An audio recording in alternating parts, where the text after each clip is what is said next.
On a Friday in June 2018, the last Toys R Us in America turned off its lights. Not because nobody wanted toys. Not because children had stopped being born. The stores were often busy right up to the end, packed with parents hunting liquidation discounts on the same shelves their own parents had pushed carts down. The company that died that day was not a failing business in the way we usually mean it. It was, at its core, still profitable at the store level. So how does a profitable, beloved, 70-year-old retailer end up as bare shelves and 33,000 lost jobs? The answer is not the internet. The answer is a math problem, and it was written into the company on purpose. Start at the beginning, because it makes the ending sharper. Toys R Us grew out of a baby furniture shop opened by a man named Charles Lazarus in 1948. By 1957, he had turned it into a toy store and given it that backwards R, the one a child might write. Over the next 40 years, it became the thing that killed everyone else. A category killer. A store so big and so cheap on toys that the local shops could not survive next to it. By the 1980s and 1990s, Toys R Us was the destination. If you were a kid in America, a trip, there was an event. Geoffrey the Giraffe was as recognizable as any cartoon character.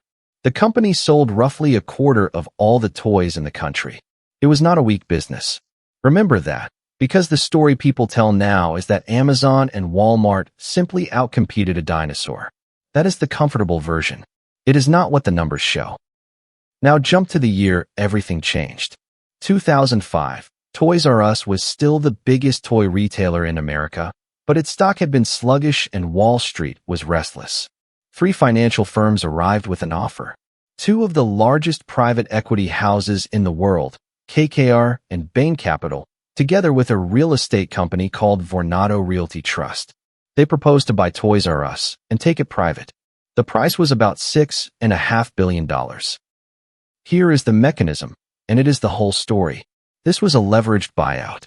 In a leveraged buyout, the buyers do not pay for the company mostly with their own cash. They borrow most of the purchase price. And then, in a move that sounds insane until you see it done every day, the debt they take on to buy the company gets placed onto the company itself. Toys R Us did not borrow that money to build stores or invent products. It borrowed it, in effect, to be purchased. The buyers put in a slice of their own money and loaded the rest, billions of dollars of debt, onto the business they had just bought.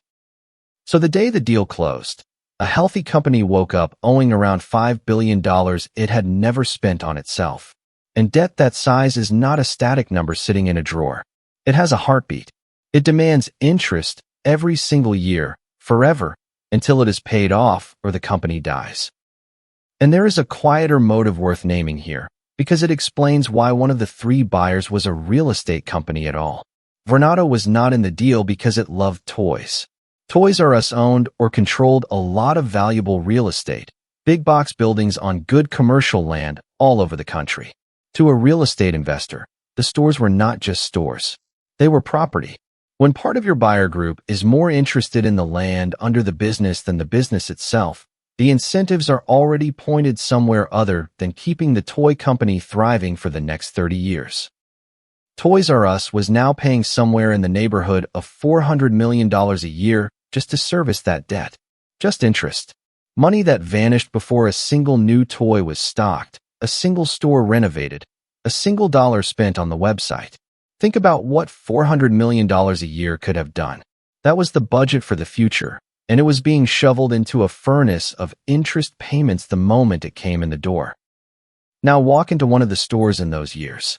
Customers described them as increasingly dingy, understaffed, shelves that were not always full, checkout lines that were too long. None of that was because the people running the stores were lazy or stupid. It was because there was no money. Every dollar that might have gone to a fresh coat of paint or another cashier had a prior claim on it, and that claim was the debt. And this is exactly the window when retail was being rewritten.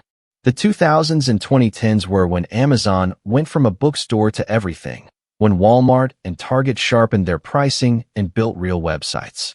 To survive that, a retailer needed to invest heavily. Fast shipping, a good online store, modern logistics. Toys R Us needed to spend to keep up, precisely during the years it had the least freedom to spend, because the buyout had mortgaged its future to pay for its own sale. There is a second wound here, and it happened even before the buyout, but it rhymes with everything else. Back in 2000, Toys R Us had signed a 10-year deal to be the exclusive toy seller on Amazon's site. Toys R Us handled the toys, Amazon handled the platform. Then Amazon began letting other sellers list toys anyway, breaking the exclusivity. Toys R Us sued and eventually won. But the real cost was not the lawsuit. It was that for years, the company had outsourced its e-commerce brain to Amazon, and when the partnership shattered, Toys R Us was left having to learn how to sell online from a standing start, late, and now, after 2005, broke. Let me be precise about what was and was not failing, because this is where the myth breaks. In its final years, Toys R Us was still generating billions in sales. Its operations, the actual business of buying toys and selling them, often produced a real operating profit. The company did not collapse because it lost money selling toys. It collapsed because the profit it made selling toys was smaller than the interest it owed on the debt from its own buyout. A profitable store, drowned by a balance sheet designed in a conference room. By 2017, more than a decade after the buyout, the company still carried around $5 billion of debt. It had never been able to climb out, because you cannot pay down a mountain while $400 million a year is being pulled off the top. That September, Toys R Us filed for Chapter 11 bankruptcy. The plan, at first, was to restructure. Keep the stores open, shed some debt, survive. But bankruptcy is a fragile thing during a holiday season. Vendors who supply the toys got nervous about being paid and tightened their terms. The crucial 2017 holiday quarter, the one that had to prove the company could be saved, came in weak. And in March 2018, the plan flipped from rescue to funeral. Toys R Us announced it would liquidate its United States operations entirely, around 735 stores. The end. Roughly 33,000 American workers lost their jobs. And here is the detail that turned this from a business story into a moral one. At first, those workers were told there was no money for severance. No cushion. Meanwhile, the financial firms and executives had taken fees and payments out of the company across the years of the deal. Employees organized, protested, and shamed the private equity firms in public. Eventually, under pressure, some of the firms contributed to a hardship fund for the workers. It was a fraction of what a normal severance would have been. So who actually killed Toys R Us? Not children. Not even fully Amazon, though the timing was merciless. The company was loaded with debt it did not choose, to finance its own purchase, and then asked to fight the hardest retail war in history with its hands tied. The buyers were not evil geniuses who wanted it to fail. In a leveraged buyout, the buyers can win fees and returns even if the company eventually dies, because the debt sits on the company, not on them. Their downside and the company's downside were never the same thing. That is the part worth remembering. The lesson of Toys R Us is not that big retail is doomed. It is that a healthy company and a healthy balance sheet are two different things, and a business can be quietly killed by the second while the first is still breathing. When you hear that a famous company was taken private, ask one question. Who is carrying the debt from the deal? Because if the answer is the company itself, the clock has already started. The next teardown on burn rate stays with this exact playbook, because Toys R Us was not the only victim of it. Payless Shoe Source went from more than 4,000 stores to zero in about 2 years, and the machinery that did it will look very familiar. Subscribe.